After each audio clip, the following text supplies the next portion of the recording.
Good morning, and thank you for having me speak with you today. I'll give you a little background on Benincasa.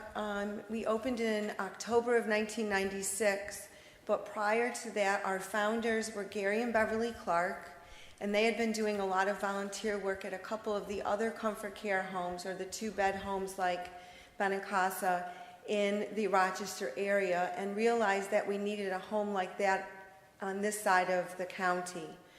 So they started doing some community work and had a couple of town hall meetings with the three churches in Mendon, St. Mark's, the Mendon Church, and St. Catherine's. They got a lot of community interest, and so they decided that they thought it was a great idea that we should start a process like this in opening a home here in this area. Ideas are great, but if you don't have a lot of money, it's hard to get something off the ground.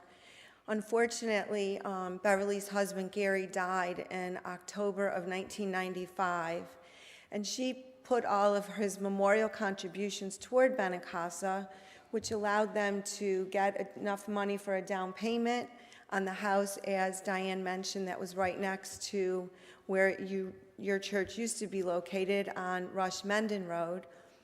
So we did the renovations, and we opened in October of 1996. I came on board in July of 1996 as a way to help Beverly with the some of the office work and the behind-the-scenes things that needed to be done. Beverly retired about 3 years ago, and so I took over as the executive director. So that's just a little bit of history about Benincasa and how we started. Since we've been opened, we've cared for over 360 people. We only have 2 beds, so we only take care of 2 sick people at a time, and their prognosis is less than 3 months. And that's a rough guideline. Again, you know, we don't exactly know when we take someone in exactly how long they have left to be with us, but that's our rough guideline. I think some of the questions Diane asked me to address were, how do folks come to you? And it's a variety of ways, but primarily we get referrals from the 2 hospice agencies in town, which is Lifetime Care and Visiting Nurse Service.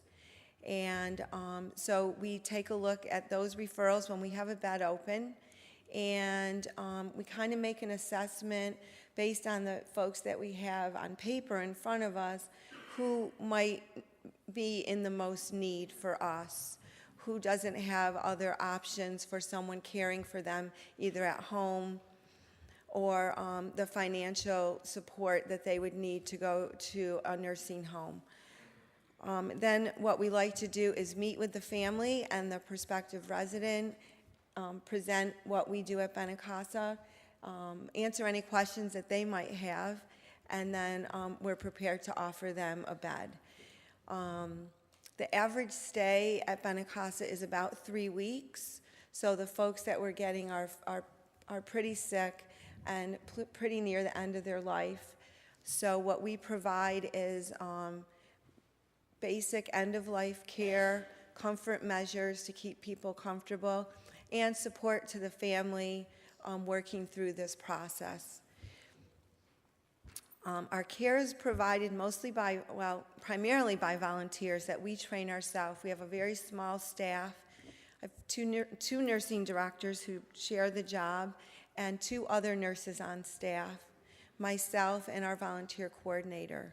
And so when folks come to Benincasa, their care is provided by these lovely nurses and folks that volunteer their time to care for the residents. And our medical director takes over all of the prescribing and the medical side of things, that the support that we need. So the biggest thing that I can say is that no one pays for our service.